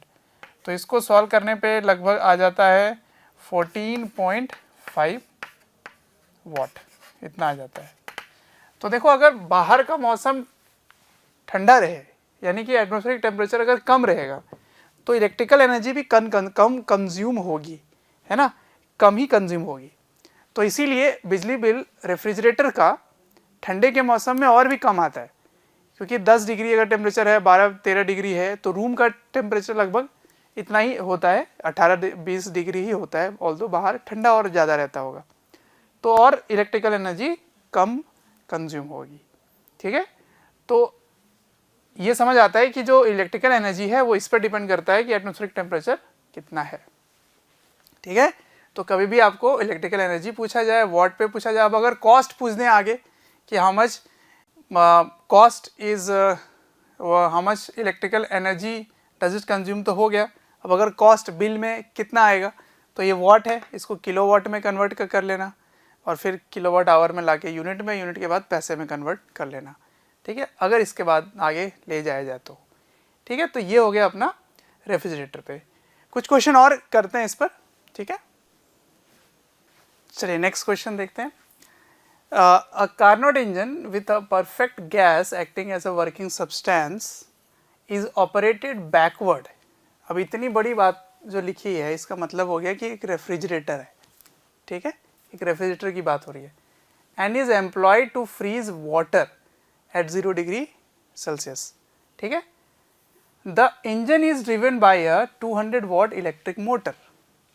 इसका मतलब वहाँ जो मोटर लगा रहता है, जो कंप्रेसर लगा रहता है फ्रिज में, वो कितनी बिजली कंज्यूम कर रहा है, 200 वॉट, ठीक है। Find the amount of water frozen पर minute, the outside temperature is this and the latent of fusion is this. अब देखो जो मैंने सिखाया आपको कार्नोट में, कार्नोट और हीट पंप और रेफ्रिजरेटर दोनों में Q1 Q2 आया हुआ है। तो ये जो Q की बात है ना, इस पर आप हीट 1 में जो मैंने पढ़ाया था वो सारे कंसेप्ट यहाँ पे लग सकता है, ठीक है। तो मिक्स करके क्वेश्चन पूछे जा सकते हैं, इसलिए मैंने ये क्वेश्चन लिया है कि मिक्स कंसेप्ट पे बेस्ड क्वेश्चन है, ठीक है। तो Q1 या Q जो है उसमें ms डेल्टा T लगा सकते हो या Q को m इंटू एल लगा सकते हो। तो यहाँ पे देखो फ्रीजिंग और उसकी बात हो रही है, तो यहाँ Q इक्वल्स टू ml लगेगा। हो सकता है एक स्पेसिफिक हीट कैपेसिटी में नॉन यूनिफॉर्म भी दे दे जिसमें इंटीग्रेशन आ जाएगा, तो इंटीग्रेशन ms डेल्टा T करके भी क्वेश्चन किए जा सकते हैं। तो ये जो Q है उस Q को आप मिक्स कंसेप्ट से जोड़कर क्वेश्चन का लेवल बढ़ा सकते हैं। तो कंफ्यूज बिल्कुल नहीं होना है, Q1 Q2 हीट 1 से आएगा और Q1 बाई Q2 इस T1 बाई T2 वो इस कार्नोट थ्योरम से आएगा, ठीक है ना। तो ये दो बातें हमेशा मिक्स करके पूछे जाते हैं जिससे आपको क्वेश्चन टफ लगने लग जाता है, तो ऐसा कुछ भी नहीं है, ओके। चलिए अब इसको साथ में सॉल्व करते हैं। क्या क्या बातें दी गई हैं, पहले वेरिएबल की वैल्यू पुट करने लिखने आना चाहिए आपको, ठीक है। तो सबसे पहले देखो यहाँ पे, सबसे पहले T1 और T2 किसको लिया गया था, याद है। तो T1 लिया गया था सराउंडिंग का टेम्परेचर, एटमॉस्फेयर का टेम्परेचर जो हॉटर बॉडी था, और T2 कोल्डर वाला लिया गया था, यानी कि चैम्बर वाला। तो T1 अपना कितना है 20 डिग्री सेल्सियस, इसको क्या करना होता है प्लस 273 करना होता है, ठीक है। तो ये क्या बन गया 293 केल्विन, ठीक है। अब T2 क्या होगा बच्चों, T2 0 डिग्री सेल्सियस है ना, आपको फ्रीज किस में करना था, तो वाटर एट 0 डिग्री सेल्सियस, ठीक है। तो अंदर का जो मटेरियल है, चैम्बर है, वो 0 डिग्री पे मेंटेन है, दैट इज 273 इसमें भी जोड़ दो तो 273 केल्विन हो गया, ठीक है। अब ये जो 200 वॉट है ये किस चीज़ की वैल्यू है, ये W की वैल्यू है, सही है, W की वैल्यू है। और W क्या क्या दिया गया है 200 what, that is 200 joule per second बोल सकते हैं। तो किस चीज़ की वैल्यू है Q1 माइनस Q2 या फिर W की वैल्यू है, ठीक है। अब coefficient of performance of refrigerator क्या होता था, याद करो, कोफिशिएंट ऑफ परफॉर्मेंस बीटा इस किसकी परफॉर्मेंस कहाँ से देखते थे, Q2 बाई W से देखते थे, ठीक है ना। तो Q2 क्या लिख सकते हैं T2 बाई, और W क्या लिख सकते हैं Q1 minus Q2, that is T1 minus T2 लिख सकते हैं। तो पहले तो आप एक इक्वेशन से इसको सॉल्व करो और फिर इसमें क्रॉस मल्टीप्लाई करके Q2 निकाल लो, सही है। तो चलो सॉल्व करते हैं। तो T2 की वैल्यू क्या है बच्चों, T2 की वैल्यू है 273 और T1 की वैल्यू है 293, 293 माइनस 273, 293 माइनस 273 दैट इज 20 हो गया। तो 273 बाई 20 और ये क्या है Q2 बाई W, W कितना है 200 जूल पर सेकेंड है ना, दैट इज 200 वाट, तो इसको जूल पर सेकेंड बोल सकते हैं। तो इधर आके 200 मल्टीप्लाई हो जाता है, तो ये Q2 आ जाता है। ठीक है, तो Q2 आ गया अपना Q2 बाई Q, हाँ, तो 200 से इसको सॉल्व कर लेते हैं, तो ये जो कैंसिल हो गया, ये 10 हो गया, तो 2730, लेकिन ये जूल पर सेकेंड आ गया।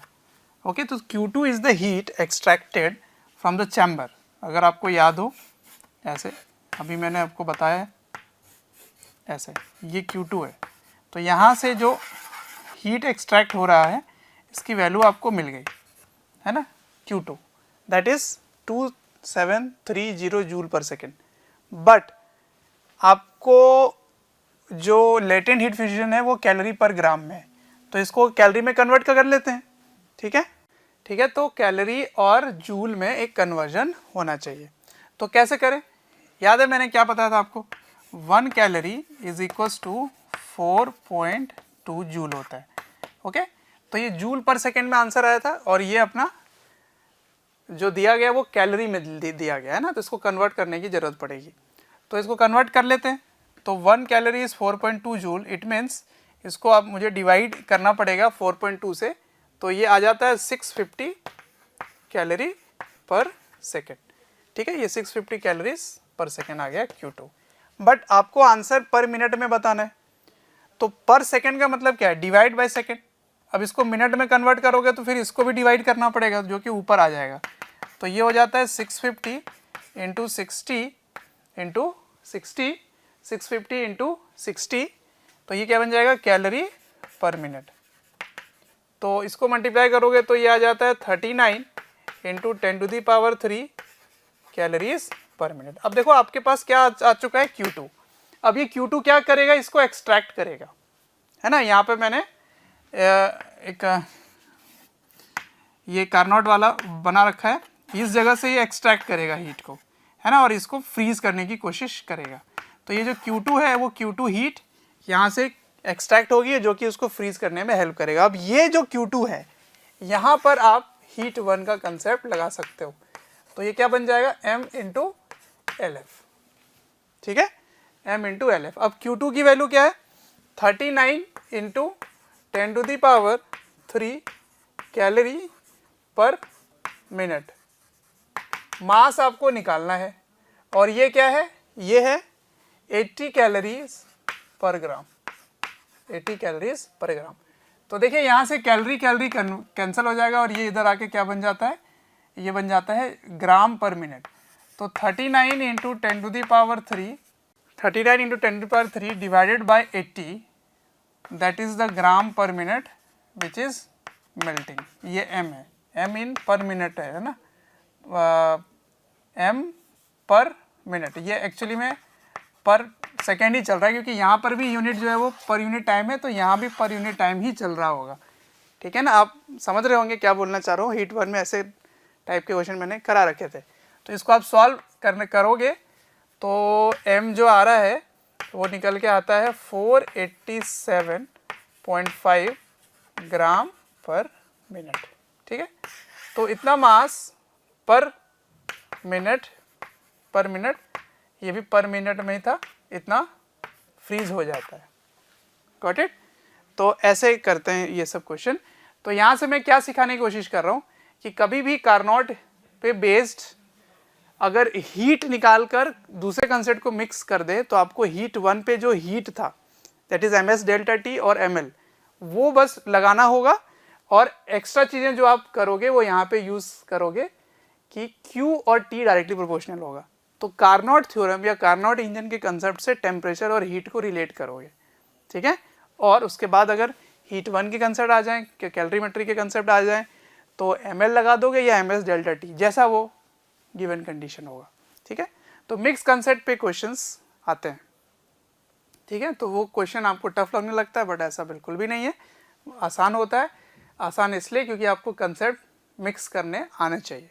ओके, तो चलिए अब लास्ट क्वेश्चन की तरफ बढ़ते हैं इस चैप्टर का, और देखते हैं कि सीरीज में 2 हीट इंजन अगर लगाएं तो उसके कंसेप्ट क्या होंगे। ओके, ठीक, कॉपी कीजिए। चलिए, तो सीरीज कार्नोट इंजन के बारे में मैं आपको बताता हूँ क्या होता है। कभी कभी ऐसा क्वेश्चन आपसे पूछा जा सकता है कि एक कार्नोट इंजन है, ठीक है, और यहाँ से जो ये रिजेक्ट करता है या जो इसका सिंक है वो दूसरे के लिए सोर्स का काम कर सकता है, ठीक है। तो दूसरे के लिए ये बन जाता है सोर्स, ऐसे, ओके। और फिर यहाँ एक और इंजन होता है, ऐसा हो जाता है।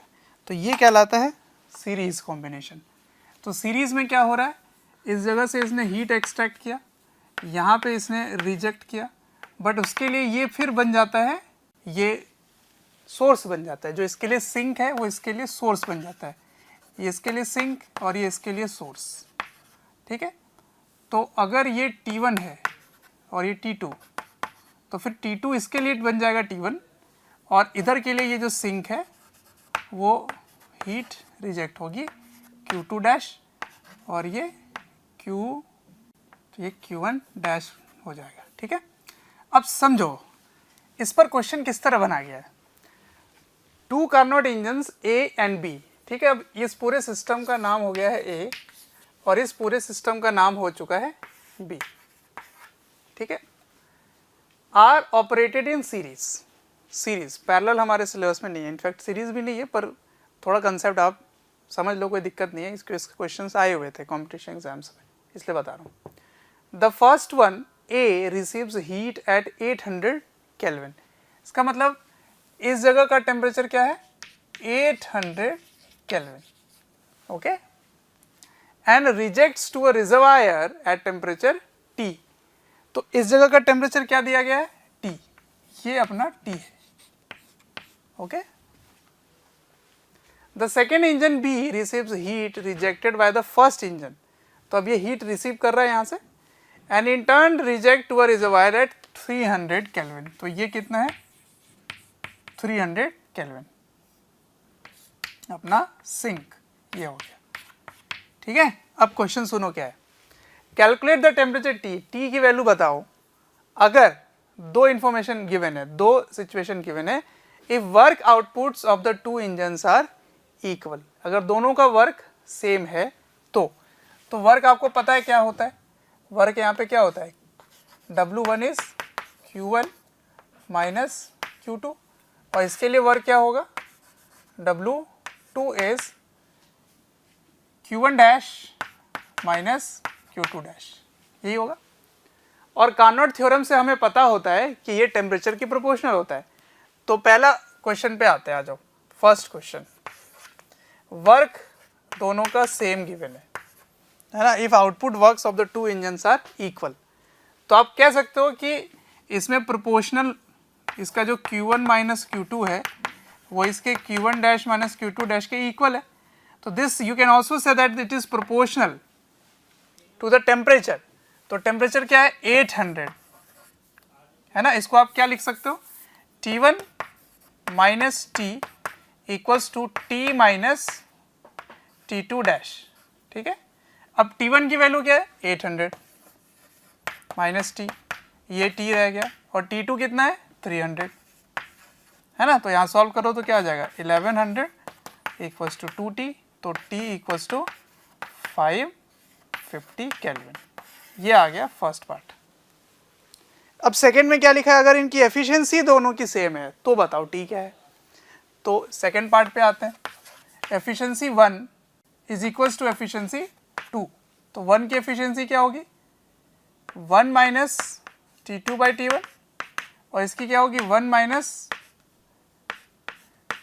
T2 dash by T1 dash. तो 1 1 तो कैंसिल ही हो गए, और 0 0 ये नेगेटिव नेगेटिव भी कैंसिल हो गया। तो T2 क्या है अपना, T है, और T1 क्या है अपना, 800।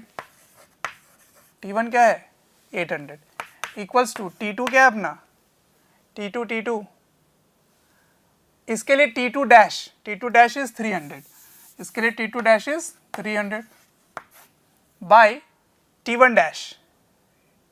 T1 डैश क्या है अपना, ये वाला T1 डैश क्या है, T, ये हो गया। देखो अब यहाँ पे क्वाड्रेटिक सॉल्व करना पड़ेगा, क्योंकि T into T is T square, 8 3 24 into 10 to the power 4।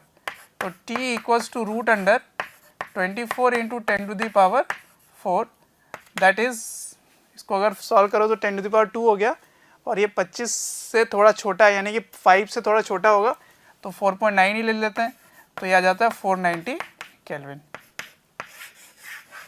ये है आंसर, ये है इसका आंसर। ठीक है, तो ऐसे क्या करते हैं, सीरीज कॉम्बिनेशन वाले क्वेश्चंस इस तरह से किए जाते हैं। ठीक है, तो स्टूडेंट्स जो भी कार्नोट थ्योरम या इंजन जो भी इसके बेस्ड क्वेश्चंस थे वो मैंने आपको बता दिए हैं। सेकेंड लॉ कंप्लीट कवर हो चुका है और कंप्लीट थर्मोडायनेमिक्स हो चुका है। ठीक है, एक तीसरा स्टेटमेंट था, वो है एंट्रोपी पे बेस्ड। तो एंट्रोपी पे बेस्ड जो स्टेटमेंट है वो वैसे तो केमिस्ट्री में आप डिटेल में पढ़ते हैं, फिजिक्स में नहीं पड़ती ज़रूरत, बट एक छोटा सा मैं आपको ओवरव्यू दे देता हूँ। वो जो लास्ट पॉइंट है वो है एंट्रोपी पे बेस्ड, तो छोटी सी बात है, मैं थोड़ा बहुत बता देता हूँ आपको। ठीक है, तो यहाँ पे कंप्लीट हो जाता है अपना थर्मोडायनेमिक्स। ऑलराइट, थोड़ी सी एंट्रोपी की बात कर देते हैं, कॉपी कर लीजिए इसको। तो last part of this chapter पे पहुँच गए हैं, वो है एंट्रोपी। ऑल्दो आप केमिस्ट्री में ज़्यादा डिटेल में पढ़ेंगे, मैं बार बार बोल रहा हूँ। तो एंट्रोपी क्या है? Entropy is a measure of disorder of molecular motion of system. ठीक है, greater is the disorder, greater is the entropy. ठीक है, तो अगर डिसऑर्डर ज़्यादा होगी तो एंट्रोपी ज़्यादा होगी। डिसऑर्डर मतलब रैंडमनेस। ठीक है, जितनी ज़्यादा होगी उतनी एंट्रोपी ज़्यादा होगी। तो सिस्टम की एंट्रोपी जब एक प्रोसेस हो रहा होता है तो पूरे universe, system and surrounding, that is called universe. System plus surrounding is universe. तो यूनिवर्स की जो एंट्रोपी है वो किसी प्रोसेस के दौरान या तो बढ़ना चाहिए, that is delta S has to be positive, और it has to be constant. ठीक है, तो डेल्टा एस का फॉर्मूला क्या होता है? Heat absorb, that is delta Q by absolute temperature. ठीक है, ये होता है। इसको आप अगर छोटे चेंज के लिए लिखें तो D S is equals to D Q by T. ठीक है, ये होता है। या फिर आप इसको ऐसे भी लिख सकते हैं कि D Q is equals to D S into T, या टी डी एस का इंटीग्रेशन टोटल हीट आ जाएगा। ठीक है, तो इस इक्वेशन को आप बोल सकते हो mathematical form of second law of thermodynamics. ठीक है, ये होता है। अब देखो ये अपना मैथमेटिकल फॉर्म आ चुका है, D S is D Q by T. अब इस पर आपको अगर ग्राफ तरीके से पूछा जाए, ग्राफिकल तरीके से, तो टी को क्या लिख सकते हैं? देखिए, टी को यहाँ से क्या लिखा जा सकता है? टी को यहाँ से लिखा जा सकता है D Q by D S, ऐसे लिख सकते हैं। अच्छा, तो अगर मैं यहाँ पे Q और S का ग्राफ बना दूं ऐसा कुछ, तो इसकी स्लोप क्या देगी? इसकी स्लोप देने वाला है टेम्परेचर। क्या देने वाला है? Temperature in kelvin. ठीक है, तो ये सब कुछ कंसेप्ट है जो आप मैथमेटिकल फॉर्म में याद रख सकते हो। ठीक है, अगर क्वेश्चन आए तो ऐसा हो सकता है, अदरवाइज फिजिक्स में बहुत ही रेयर है कि सवाल आए। ठीक है, बाकी आप डिटेल में केमिस्ट्री में पढ़ लेंगे। ठीक है, तो स्टूडेंट, थर्मल फिजिक्स का जो अपना सीरीज़ चल रहा था वो यहाँ पे एंड होता है। ओके, तो थर्मल फिजिक्स का साथ हमारा यहीं तक ही था। ओके, हीट 1 कंप्लीट हुआ, जिसमें हमने कैलोरीमेट्री, ट्रांसफ़र ऑफ हीट, कैसे हीट ट्रांसफ़र हो रहा है, उसके मीडियम्स के कितने थे, कंडक्शन, रेडिएशंस वगैरह सब हमने पहले पार्ट में कवर किया। सेकेंड पार्ट में हमने कवर किया kinetic theory of gases and then thermodynamics. ठीक है, तो ये था कंप्लीट पैकेज थर्मल फिजिक्स का। तो with this I say good bye to you, see you in the next video lecture. Okay, bye bye.